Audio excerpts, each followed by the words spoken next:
अस्सलाम वालेकुम। फ़िरौन का ईमान लाने का इरादा। एक मर्तबा हज़रत मूसा अलैहिस्सलाम फ़िरौन को ईमान की दावत देने के लिए गए। उसने कहा कि मूसा, अच्छा ये बतलाओ कि अगर मैं ईमान ले आऊँ तो मुझे क्या मिलेगा। हज़रत मूसा अलैहिस्सलाम ने उसको बताया कि अगर तू ईमान ले आएगा तो तुझे तीन चीज़ें दुनिया में मिलेंगी। हमेशा हमेशा की ज़िंदगी, हमेशा हमेशा की हुकूमत और हमेशा हमेशा की तंदुरुस्ती। और आखिरत में जाने के बाद भी तीन चीज़ें मिलेंगी, खुदा की रज़ा और खुशनुदी, खुदा की जन्नत और हुकूमत, और अल्लाह की ज़ियारत और उसका दीदार।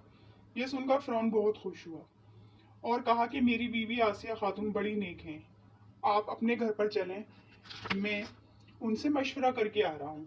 इस वाक़े को हज़रत जलालुद्दीन रूमी रहमतुल्लाह अलैह ने अपनी किताब मसनवी में भी नकल किया है। बीवी आसिया खातून ने फरमाया कि फ़िरौन, तुमको बड़ी कीमती कीमती दौलतें मिल रही हैं, फौरन मूसा के पास जाओ और ईमान ले आओ, मगर अब मेरे अलावा हामान वगैरह से मशवरा मत करना, बस सीधे मूसा अलैहिस्सलाम के पास चले जाओ। ये सुनकर फ़िरौन मूसा के पास चला, मगर रास्ते में शैतान मरदूद इब्लीस का दूसरा दोस्त हामान मिल गया। वो हज़रत मूसा अलैहिस्सलाम की तरफ जो मूसा अलैहिस्सलाम की तरफ फ़िरौन तेज़ी से जा रहा था, उसको देखते ही समझ गया कि आज तो मामला कुछ उल्टा नज़र आ रहा है। और वो दौड़कर सामने उस फ़िरौन के खड़ा हो गया और कहने लगा कि मेरे बड़े रब और खुदा, आप कहाँ तशरीफ लेके जा रहे हो। फ़िरौन के मुंह से निकल गया कि आज मूसा के पास ईमान लाने जा रहा हूँ। हमान ने कहा कि ये तलवार है, पहले मेरी गर्दन को मार दो और फिर मूसा अलैहिस्सलाम के पास जाओ और ईमान ले आओ। मुझसे ये नहीं देखा जाएगा कि अब तक तो आप मेरे रब थे और ईमान लाकर बंदे बन जाएंगे। आपको किसने धोखा दिया है। ईमान लाते ही मूसा तुम्हारे मुल्क पे कम कब्जा कर लेगा और कल से जो बनी इसराइल हमारे गुलाम हैं वो हमारे आका बन जाएंगे और हम उनकी गुलामी करेंगे। आप अपनी कौम पर ईमान लाकर जुल्म करना चाहते हैं और हमारे गुलामों को हमारा आका बनाना चाहते हैं। मेरी जिंदगी में ये काम नहीं हो सकेगा। उसके लिए यही एक सूरत है कि मुझे तलवार से ख़त्म कर दो। हामान चूंकि वजीर आजम था, फ़िरौन को उसकी बातें समझ में आ गई, फौरन वहीं से वापस हो गया। और बीबी आसिया जो बड़ी उम्मीद लगाई हुई थी, जैसे ही उन्होंने इस खबर को सुना वो मायूस हो गई।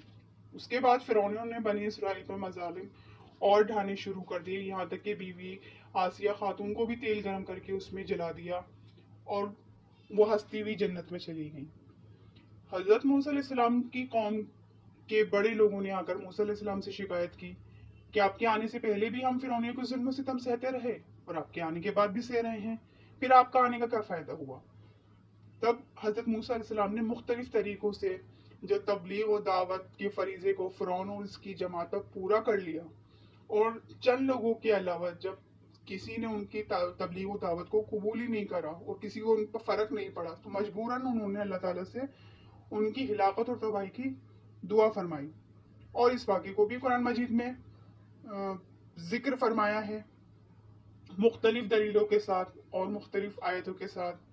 और इसका ज़िक्र सूरह दखान की 3 आयतों में और सूरह शुअरा की आयतों में मौजूद है।